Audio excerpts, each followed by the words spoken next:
The analysis of the notes with Lucas and Clara from El Comercio from Ecuador. Have you ever stopped to think about those really striking moments when someone famous, someone you totally associate with one thing, just pivots completely? Yeah, it throws themselves into something totally different. Exactly. And it's not just like a career change. It often feels like a real personal evolution, you know? Something that connects them with cultures way outside their usual sphere. It's fascinating when that happens. Well, today we're doing a deep dive into exactly one of those stories. We're looking at the culinary adventures of Sasha Grey. Right, Sasha Grey. Yeah. Many people know her from her past in adult films. But now she's exploring and really getting into Ecuadorian cuisine. So our mission today is to sort of unpack that journey from adult entertainment star to, well, a major streaming personality and cultural influencer. And specifically through her cooking, right? Her engagement with Ecuadorian food. Yeah, exactly. We're using reports from El Comercio and her own social media. It's not just what she's cooking, but maybe what it signifies, you know, for cultural exchange, personal change, her whole transformation. It really is an interesting case. When figures like her use these new platforms, they're not just moving on, they're actively reshaping their own stories. It's about moving past old labels, finding new passions, and in her case, genuinely connecting with a whole culture. Says a lot about identity today, doesn't it? And how you can steer your own narrative online. It really does. And speaking of genuine connection, her latest cooking project really highlights that. She recently documented herself making a classic Ecuadorian dish, the bolón de verde. Oh, For anyone listening who might not know it, maybe you can tell us. What is bolón de verde, and why is it such a big deal in Ecuador? Oh, absolutely. Bolón de verde is, well, it's foundational to Ecuadorian food, especially down on the coast, the littoral region. Okay. Think of a really hearty, satisfying ball made from green plantains. Not the sweet yellow ones, the starchy green kind. Right. Mashed up, usually with cheese and often with chicharrón. That's like crispy fried pork bits. So good. Sounds amazing. It's classic breakfast food, often with coffee. It's more than just a dish, though. It's like comfort food, tradition, home, all rolled into one. Simple stuff, but really special. And what really jumps out from the reports is that Sasha wasn't just, supervising. No, not all. She was properly involved, hands-on. The articles mention her cutting the plantains, mashing them, even seasoning the pork rind for the chicharrón herself. That's the key part, the hands-on effort.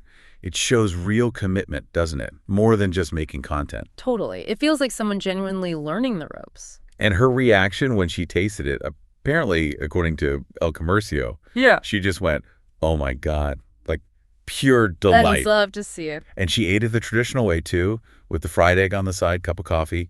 It completes the picture, shows she understands how it's typically enjoyed. And she was clearly proud to. She replied to someone in the comments saying something like, "This was my best try so far, and I'm proud I dominated it." Dominated it. I like that. Yeah. It's not just, I made a nice meal. It's that feeling of mastering something new, perfecting it, really nailing a piece of another culture's cuisine. And there are these other little details, too, which are quite telling. Like, in the video, she's wearing a necklace with a little charm shaped like a patacon. Oh, okay. Patacones are those fried plantain discs, right? Yeah. Another Ecuadorian staple. Exactly. And the music playing wasn't random either. It was by Hector Napolitano, a singer from Guayaquil. These might seem like small things, but they add layers. They suggest she's looking beyond just the recipe, engaging with the wider culture, doing her homework maybe. That's a really good point. It definitely feels like more than just, say, consumption. It prompts that question, doesn't it? Yeah. What's the difference between appreciating a culture, like she seems to be doing, versus just consuming it? That's a great distinction. Consumption might be, trying the dish at a restaurant, taking a photo can be quite passive. But what Sasha's doing here feels active. She's making the bolón, the physical work of mashing plantains, the careful seasoning, choosing specific music, wearing symbolic jewelry. These feel like conscious choices that signal respect, a wish to understand from the inside. It's participation, learning, not just a quick taste or trend. It turns cooking into a conversation with the culture. It really does. And importantly, this bolón wasn't her first time cooking Ecuadorian food, was it? This is part of a pattern. Oh, definitely not her first rodeo. This culinary exploration has been going on for a bit, back in March 2024, actually. Okay, what did she make then? She made a fish ceviche with peanut sauce.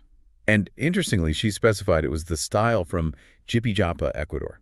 so getting specific with the regions, too. Exactly. Jipa Japa has its own unique take on ceviche. That level of detail shows she's really digging into the diversity of Ecuadorian food, not just the big hits. And I gather she enjoyed that one, too, liked the ceviche. Yeah, reports suggest she had a very positive reaction then as well. So it's a consistent appreciation building up. And similar to the bolón video, there was a specific music choice for the ceviche video, too.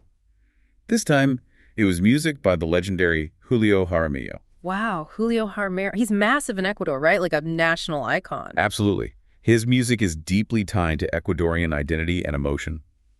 Using his music is another really strong cultural nod. It shows she's connecting with the feeling, the history, not just the food. And she's not stopping there either. Apparently, she's promised her followers she'll try making encebollado next. Encebollado, yes, she mentioned that. Now, that's another classic, isn't it? Tell us about that one. What does it signal that she's aiming for that next? Encebollado is, well, it's the Ecuadorian fish soup. Huge. Often called the national dish, actually. Famous hangover cure, too. Oh, okay. It's usually made with tuna, yuca, pickled onions. It's got a very distinct, tangy flavor. It's complex, beloved. So tackling that shows she's serious. Definitely. It shows she's not shying away from the more challenging dishes. It signals an ongoing curiosity, a real commitment to exploring the cuisine deeply. It's clearly not just a passing phase for her. It really paints a picture of this consistent, multi-sensory engagement, cooking, eating, music, cultural details. How do you think this approach, especially broadcast to potentially millions, affects her connection and maybe even our connection to Ecuadorian culture? Well, it makes it incredibly immersive, doesn't it? For her, obviously, but also for her audience. She's not just showing food. She's sharing the process, the sounds, the regional context, and interacting with people who know and love this culture. This whole approach takes it beyond just looking at pictures of food. Her audience gets a feel for the richness, the layers, the nuances of Ecuador. It becomes a kind of living cultural exchange happening right there on Twitch or TikTok. It makes the culture feel real, approachable, maybe even inspires others to learn more. That's a great way to think about it. And this whole food journey is really just one part of a much bigger story for Sasha Grey, isn't it? I mean, her career shift has been pretty dramatic. Absolutely. It's a major reinvention. Many people, as we said, know her from her past in adult films. But what she's done since is really quite something. Yeah, looking at the timeline is important. Her real name is Marina Ann Hansey. She's 36 now.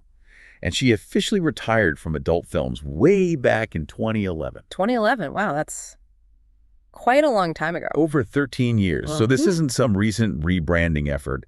It's been a long, sustained process of building a completely different career path. That takes real determination. No kidding. And since then, she hasn't just done one thing either. Her career has been incredibly varied. Music, writing, acting. Exactly. She's been in independent films, some TV shows. She's released music, written books.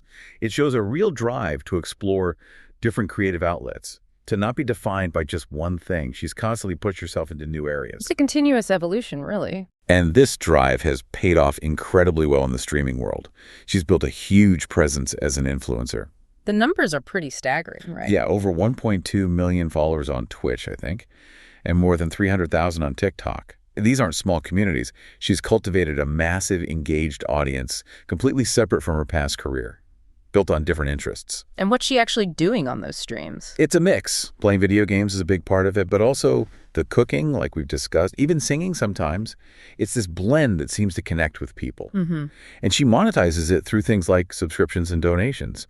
So it's a fully functioning, successful career model built entirely in this new digital space. Yeah, a real example of adapting and thriving. So when you take a step back and look at her whole path, from that very specific, maybe polarizing start to now being this popular gaming and culinary streamer, what does it tell us about personal branding today, about adapting, maybe about finding your voice when people think they already know who you are? I think it tells us a few really powerful things. First, that personal brands aren't fixed. In this digital age, you have more power than ever to reshape your narrative if you have the drive and authenticity. Sasha Grey used these platforms to pivot, sure, but also to genuinely express other parts of herself, her other passions. And she found an audience that resonates with that. It shows incredible resilience and, frankly, smart entrepreneurship. Yeah. She didn't try to erase her past, but she built something new and substantial alongside it, something based on shared interests like gaming and cooking. It's about owning your story, and using today's tools to write the next chapter. It really challenges assumptions about who gets to reinvent themselves.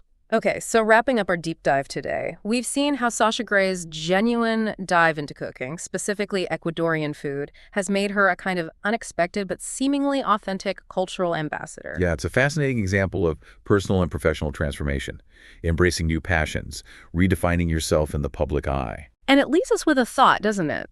Maybe these big global platforms like Twitch, like TikTok, maybe they're doing more than we realize. Quietly building these interesting cultural bridges, maybe even chipping away at stereotypes. One bolón verde, one ceviche recipe at a time. What connections are being formed right under our noses through shared food, music, simple curiosity. It's definitely something to think about. Unexpected bridges in plain sight. Absolutely. Well, if you enjoyed this deep dive into Sasha Grey's journey and the cultural connections being made, please do subscribe to our show. Maybe share it with someone you think would find it interesting. And leaving us a review really helps too. Yeah, we really appreciate the support. Thanks for tuning in. Comment, subscribe and share. More information at www.commerce.com.